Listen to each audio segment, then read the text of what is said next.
London was not prepared. At exactly 5:17 a.m., a confidential file was leaked from an encrypted channel tied to Kensington Palace. No press release, no watermark, just a single line of text attached.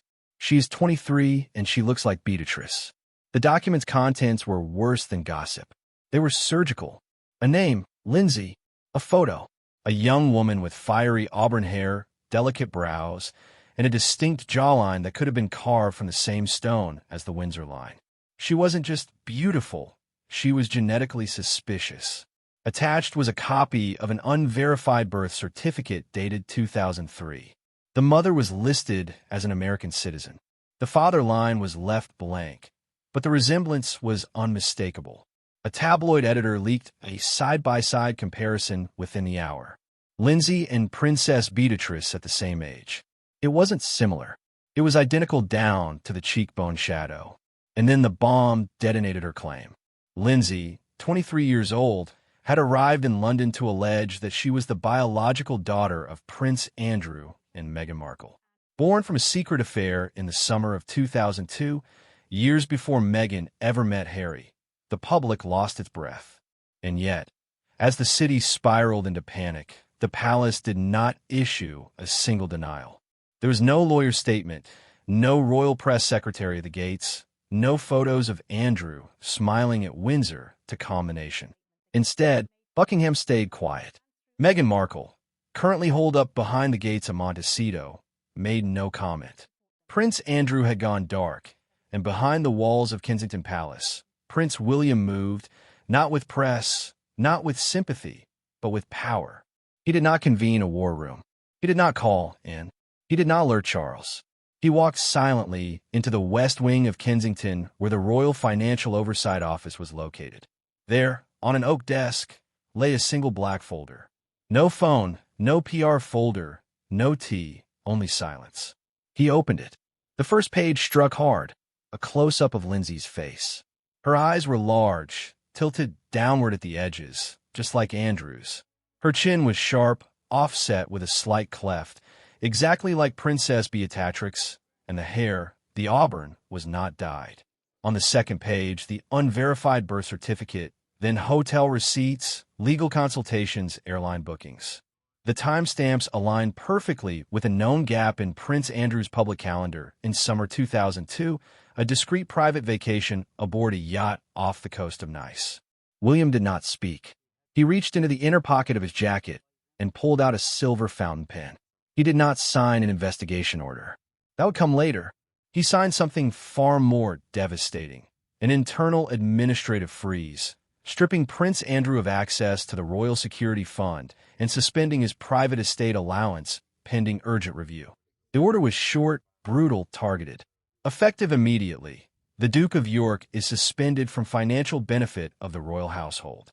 All related security and household disbursements are frozen.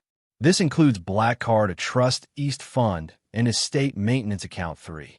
In fact, William signed it, then stamped it in red, because Andrew's greatest weakness had never been honor. That was long gone. It was money. And when you want to flush a shadowed beast from the cave, you don't shine a light. You cut off its air. 10 minutes later, the system update propagated through the palace network. It reached every financial terminal, every card system, every legacy account.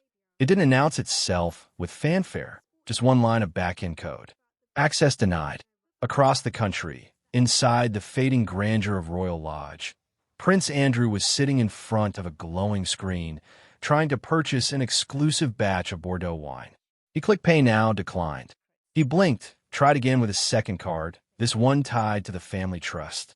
Then a third, the same red error. Transaction failed. Account locked. At first, Andrew thought it was fraud prevention. He called the priority hotline of the Royal Bank. It rang. Then it rang again and again. Finally, a recorded voice greeted him.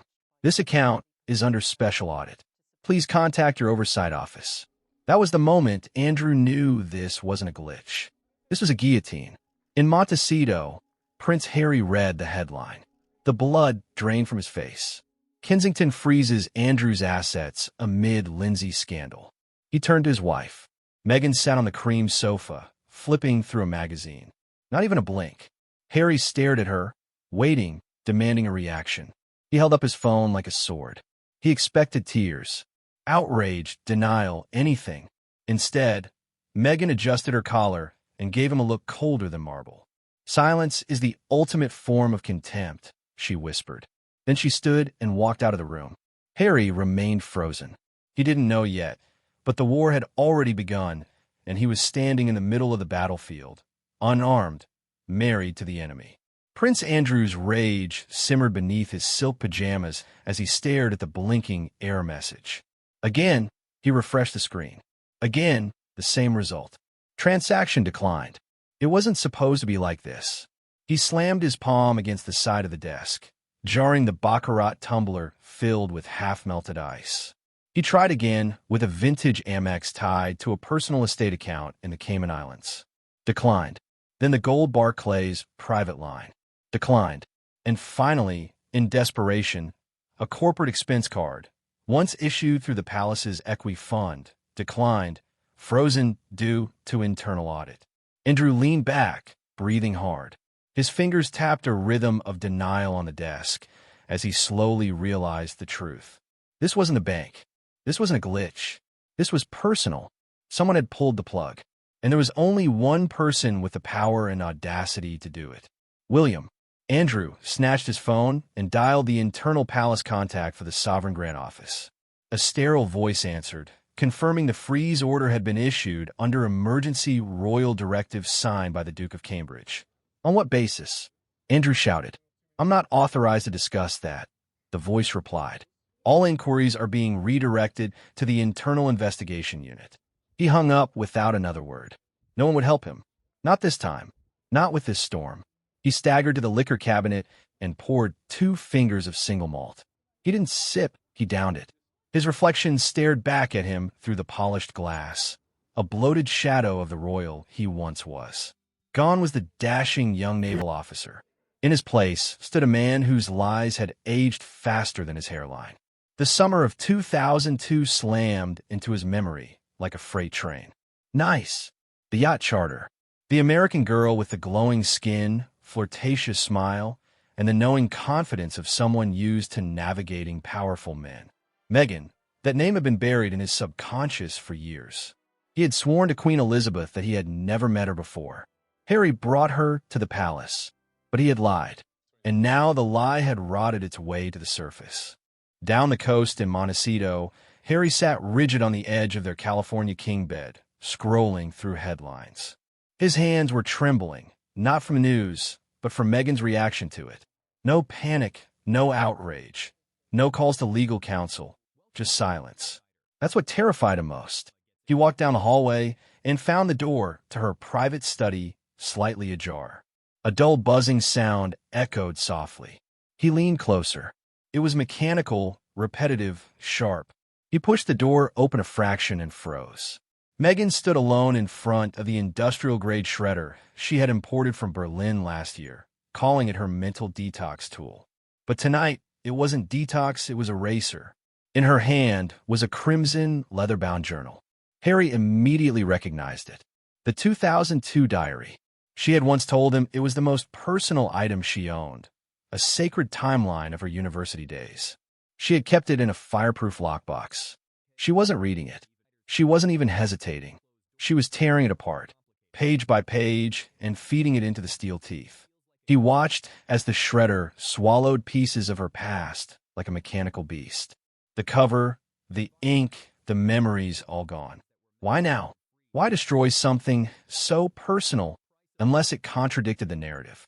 Unless it proved she had indeed known Andrew long before Harry ever entered her life. Harry backed away from the door, pulp pounding in his ears. He didn't want to believe it, but the puzzle was assembling itself with horrifying precision.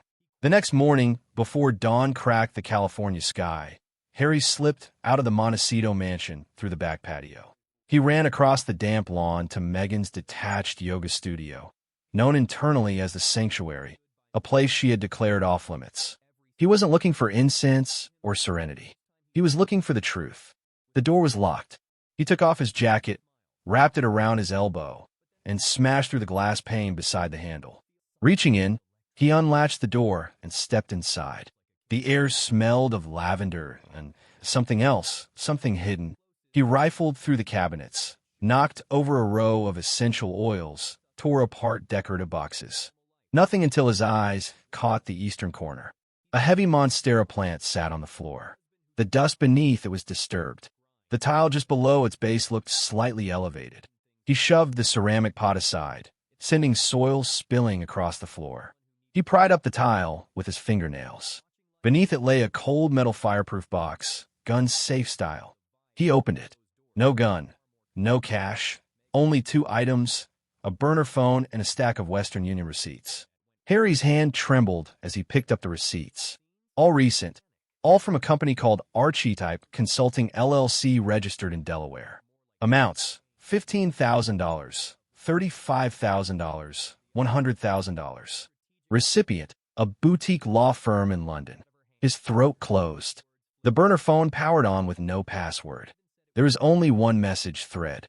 The girl is panicking. Medical records getting too risky. Blood type won't hold up. It's really bitter grade.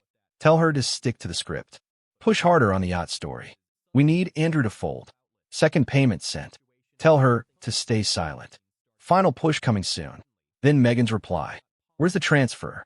The lawyer is demanding the second installment. We wait until Andrew collapses completely. Harry dropped the phone as if it burned his hand. This wasn't an emotional outburst. This wasn't a woman wrongly accused. This was a business operation. Meghan wasn't a victim of rumors. She was the architect of extortion. She hadn't just betrayed the monarchy. She had used his name, his money, his trust to do it.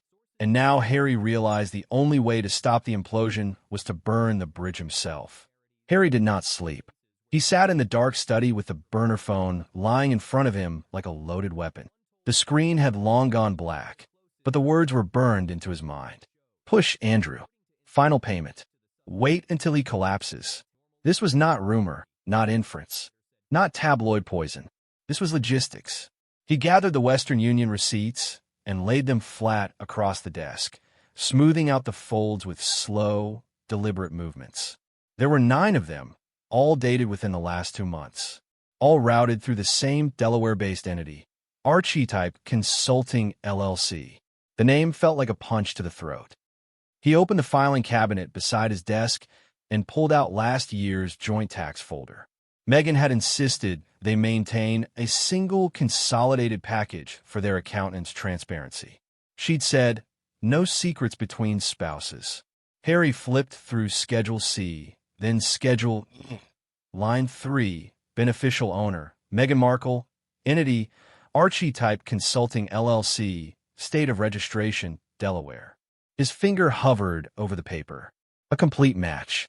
The same shell company funding the lawyer in London. The same shell company paying Lindsay's expenses. The same shell company wiring money into a narrative designed to crush his family. And that meant something worse. Harry turned to the royalty statement stacked in the corner of a desk. The most recent one sat on top proceeds from paperback sales of Spare, international translations, documentary licensing add-ons. He ran the numbers in his head. The outgoing transfers, $150,000 total, lined up almost perfectly with the last quarterly deposit. His money, not palace funds, not corporate cash. She had used his income, his reputation, his name. She had financed the attack on his bloodline with the proceeds of exposing that very bloodline. Harry leaned back in the chair and covered his face with both hands. For a long moment, he couldn't breathe. When he finally lowered them, something inside him had shifted. The panic was gone. The disbelief, the bargaining instinct in their place was something colder. Control. He didn't storm upstairs. He didn't confront her. Not yet. He needed to know what she was planning next. And that meant staying silent. Across the Atlantic, inside a soundproof chamber buried beneath Kensington Palace, Prince William watched money move. The crisis unit had been assembled in under 90 minutes. Former intelligence officers, forensic accountants who had dismantled oligarch networks, cyber analysts who spoke in strings of numbers instead of sentences.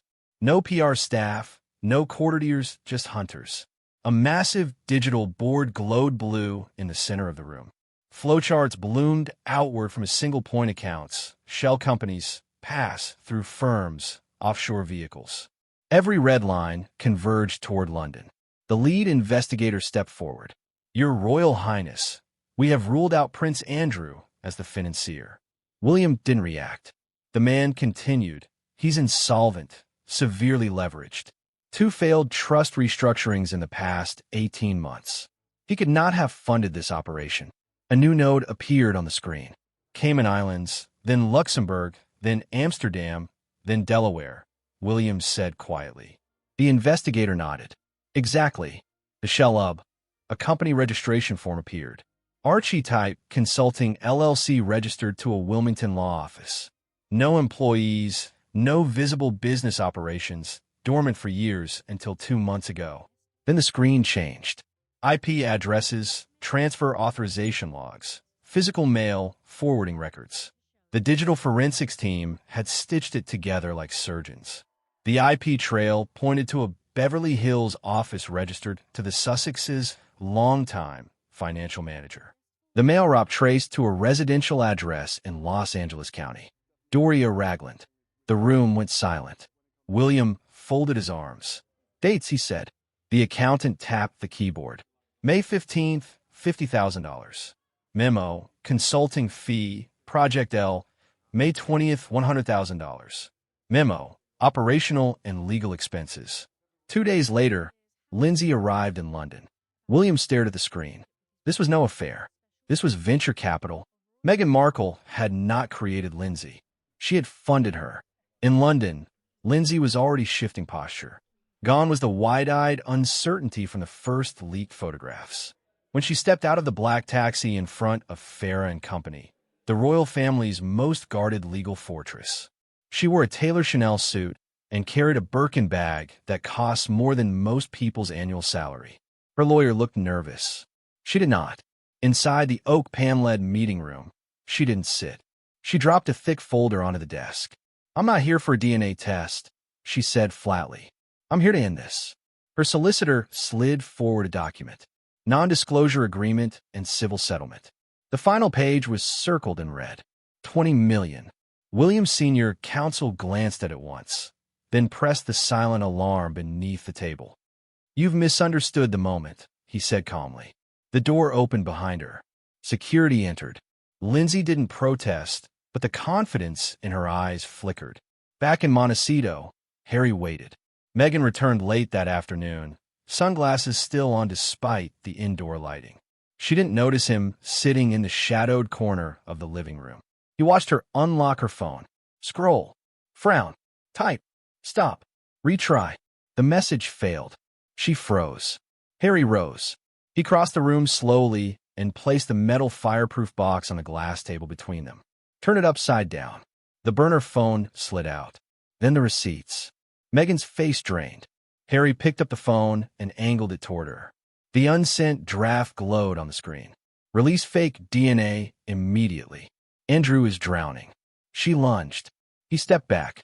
"You paid her," he said quietly. "With our money." Silence filled the room. Not denial, not confusion. Calculation. And Harry understood. Then truly understood. This wasn't about survival. This was about destruction, and he was done being the silent partner. It was nearing midnight when William received confirmation. The attempt to bribe the crown had failed. Lindsay's lawyer had left Farah and Company empty-handed with the £20 million demand still sitting on the table, untouched and unbargained. Within minutes, William issued the second phase of his strategy. Activate the mirror trap. He was not going to crush Meghan with outrage or public scandal. He was going to trap her with her own ambition.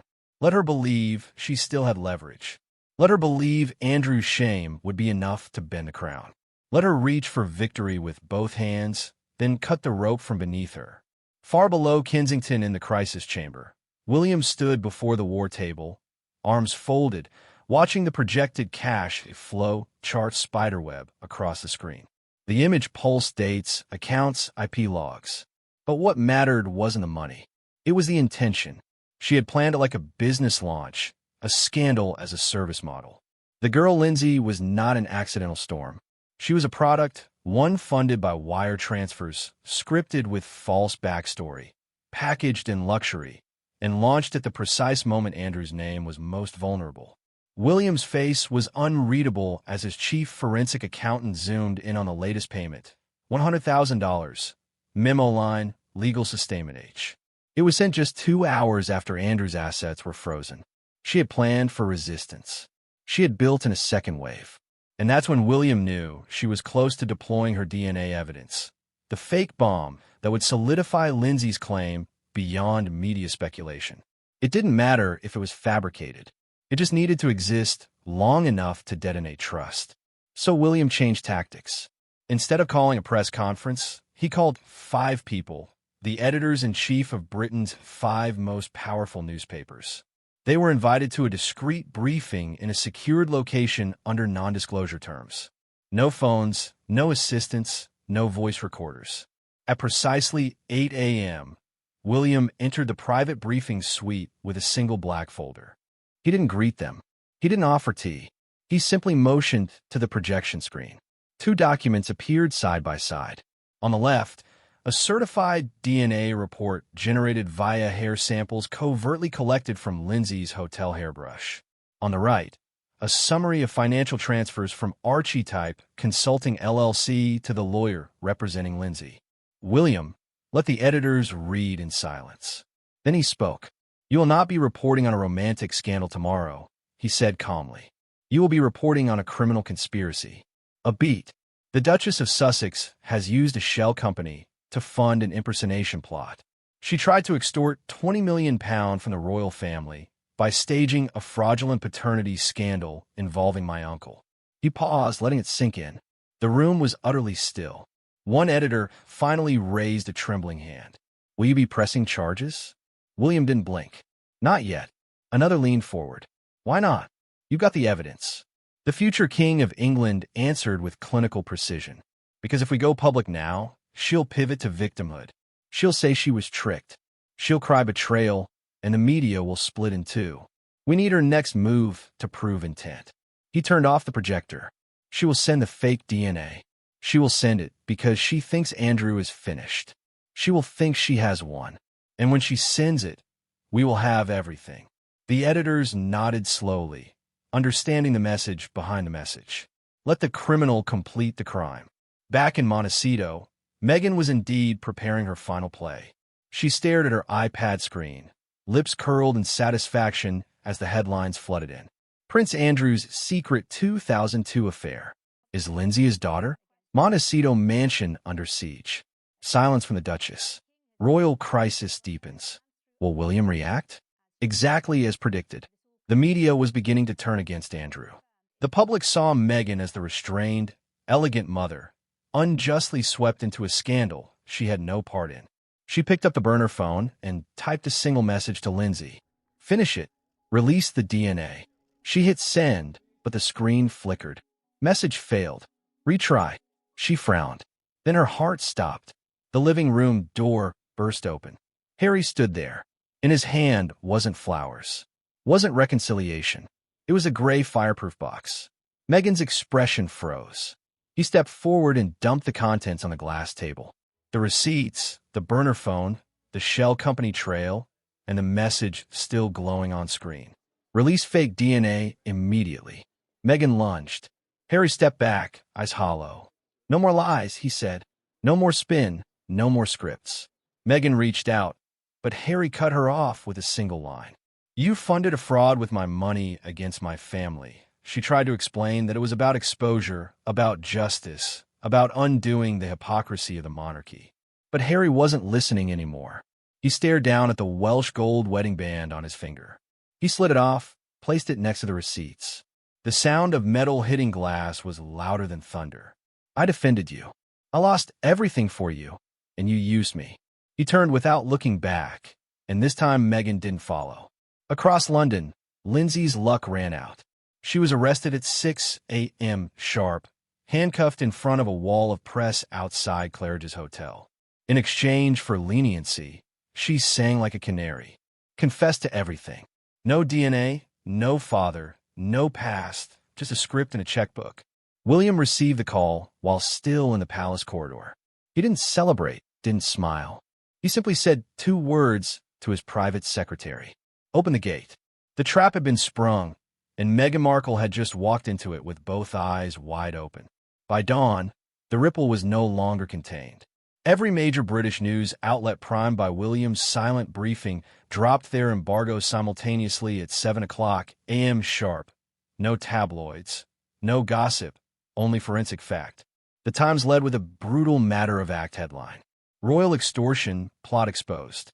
DNA fraud funded by Sussex Shell Company and its starter. The Daily Mail was more vicious. £150,000 wire trail to Meghan Markle. Lindsay was a paid actor. News anchors dropped their planned segments. Radio stations abandoned celebrity chatter. What had begun as a potential royal paternity scandal had turned into something far more damning. A premeditated financial attack on the crown orchestrated by a former duchess with evidence of bank wires, burner phones, and DNA manipulation. And the worst part, the money wasn't from donors or offshore firms. It was from Harry's own book revenue. He had financed the weapon that destroyed his family.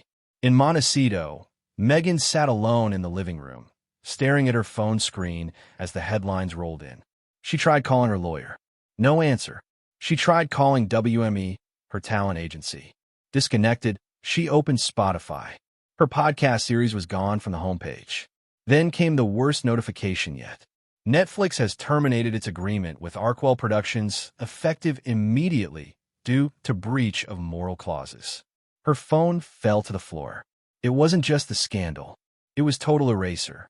No streaming, no sponsors, no brand deals, no more magazine covers, no luxury gifting partnerships. She hadn't just lost income. She had lost influence. And when she looked around the Montecito mansion, it felt cavernous, quiet, cold. No one had texted. No one had shown up. There were no friends, no allies, no PR team, no Harry. 12 hours earlier, he had walked out the door without saying where he was going. He hadn't come back. At Heathrow Airport, a commercial flight from Los Angeles landed under gray skies. Last passenger off the plane, a solitary man in a black coat carrying a duffel bag, Prince Harry. He didn't enter through the VIP Windsor suite. No bodyguards, no staff, just him walking slowly through the public arrivals gate like any ordinary civilian. Reporters swarmed. Flashes popped like artillery. Dozens of lenses focused on one thing, his left hand. It was bare. No wedding band. No royal signet, just skin. Harry hailed a black taxi, climbed in, and pulled the door shut behind him. He didn't speak, didn't smile. The car merged into London traffic and disappeared. The prodigal son had returned, not in glory, but in freedom. At Royal Lodge, Prince Andrew stood in the foyer with 2 suitcases. He wasn't allowed to bring medals, not even cuff links bearing the royal crest. Everything had been stripped. 2 security officers flanked him, silent but firm. The car outside was bound for northern Scotland, a private residence in exile, funded quietly, but surrounded by no one. His public life was over. He turned, gazing once more at the home he had lived in for decades. The curtains were drawn. The portraits on the walls stared back at him with disapproval, but there was no delay. The officers opened the door. Andrew stepped through it, and the lock clicked shut behind him. High above on the east balcony of Windsor Castle, William stood watching with binoculars. He saw the black car pull away, tires kicking gravel. No hesitation, no ceremony. The pawn had been sacrificed, and the board was clean again. He turned back into the corridor where his private secretary waited beside a thick sealed file. Case closed. Lindsay 2003 incident. The red stamp glared back like blood on parchment. In the halls of Kensington, the silence after victory was deeper than before. The price had been steep. Harry was back, but broken. Andrew was gone, but still breathing. And Meghan had vanished behind her walls in California, surrounded by lawyers, headlines, and contracts disintegrating by the hour. But William wasn't naive enough to believe it was over. He had seen this type of collapse before. It didn't end in prison or apology. It ended in revenge. Because when someone like Meghan lost everything, money, power, image, they didn't go quietly. They dug into their vaults. They opened locked folders. They leaked. There were 2 years' worth of secrets stored in Meghan's memory. Private conversations, documents, footage, behavior. Things no PR team could control once unleashed. And William knew she was arrogant enough to use them. He could feel it coming. The storm hadn't ended. It had only paused. But now the palace was ready. They had the files. They had the trail. And most importantly, they had Harry. Because if Meghan wanted to ignite the final blaze, she'd have to face the only person who knew every lie and could prove them all. Her husband, her victim, her weapon, and now her greatest threat. At 3 a.m. Pacific time, the gates of Montecito were closed.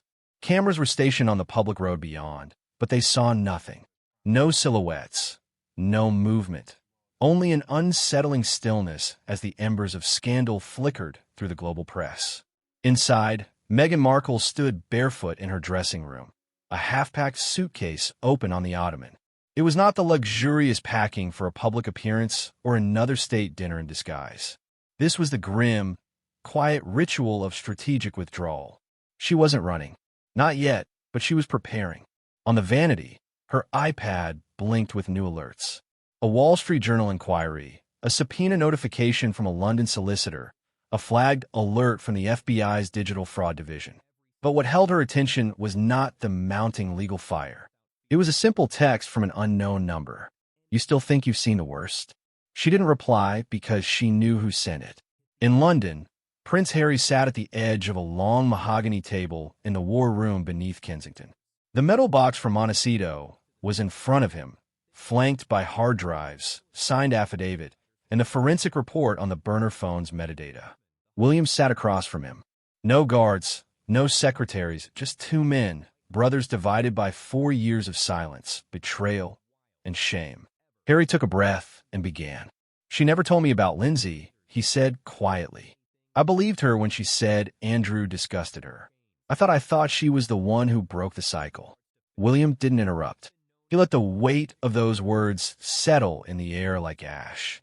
Harry continued, "It wasn't just the scam. It was how easy it was for her to lie. How easily I defended her against you, against the Queen, against everyone." He reached into the box and slid over a file. "There's more. Emails, draft contracts, voice memos." She was building a documentary pitch around Lindsay before the story even leaked. William didn't flinch, only said one word. "Why?" Harry's answer came without hesitation. Because if the monarchy burned, she could finally claim she escaped the fire, that she was the only one honest enough to walk away. For the first time, William leaned forward, and now Harry's eyes darkened. "She doesn't get to walk away. Not after this." At the same moment, in a private legal office in Beverly Hills, 2 investigators were finalizing a sealed motion with the Department of Justice. The FBI had confirmed what William's crisis unit had already mapped out. Meghan's LLC in Delaware had been used in transactions that violated cross-border fraud laws. The burner phone signal history had triangulated with Meghan's Wi-Fi router. Timestamps matched the exact moments legal filings in London were being coordinated. The paper trail was airtight. Within 48 hours, Meghan would receive a federal subpoena to surrender digital devices and appear before a grand jury. But before that, there was still a final card on the table. Back in Windsor, William convened a silent meeting with Lord Pembroke, head of the Privy Council, and Lady Eaton, legal director of Royal Trust Affairs. At the center of the table sat a historical document, the Windsor Act of 1843, a rarely used legal clause that gave the sovereign power to permanently sever ties with any individual deemed to have acted against the moral interest of the crown without requiring a criminal conviction. It had only been invoked once before during a Nazi-affiliated scandal in 1940. Now it would be used again. William, as acting sovereign under his father's delegation, was prepared to sign it. Lady Eaton looked up from the document. "This is not a title revocation," she said slowly. "This is erasure. Her name, her children's titles, all removed from the official history. No legal recourse, no appeal." William nodded. "She turned my family into a product. She used our blood as currency. We are not just protecting the crown anymore. We are protecting truth." He took the pen. He signed. The next morning, the Royal Gazette posted an extraordinary notice under Section 7 of the Sovereign Affairs Bulletin. By authority of the Windsor Act, enacted in 1843 and upheld in revised form in 1997, the individual known as Rachel Meghan Markle is hereby permanently removed from the Royal Register. All titles, styles, and hereditary claims connected to the House of Windsor, including but not limited to associations through marriage, have been voided with immediate and irreversible effect. It spread like wildfire. It wasn't just exile. It was annihilation. Her name was gone from the royal website, from historical entries, from family trees. Even the archive media pages were redirected. For the first time in modern monarchy, a person had been delisted from history. In that same hour at the Montecito gates, 2 U.S. federal officers hand-delivered an envelope to a housekeeper. Inside the subpoena, Meghan read it alone. She didn't cry. She didn't scream. She stared at the seal of the Department of Justice and understood this was no longer a battle of words or media spin. This was law. She walked to her desk, opened a drawer, and pulled out a single USB drive. The last fail-safe. Every conversation, every recording, every sensitive royal moment she'd ever secretly stored. The threat she once called the kill switch. She plugged it into her laptop. The loading bar filled. One click would ruin them. One upload could ignite the next war. But before she could drag the folder, her screen blinked. A new email appeared from Kensington Communications Office. Subject: Custodial Status Reassessment. Notice Archie and Lilibet. Meghan's finger froze over the mouse. The message was short, just one paragraph. Per the Windsor Act, and following investigations into misuse of parental authority, a formal inquiry has been opened regarding the custodial and security status of Master Archie Harrison and Miss Lila Diana. Please prepare legal representation. Further communications to be directed via international family law channels. Meghan's chest tightened. They weren't just erasing her. They were reclaiming the children. Her hand fell away from the mouse. She stared at the USB drive.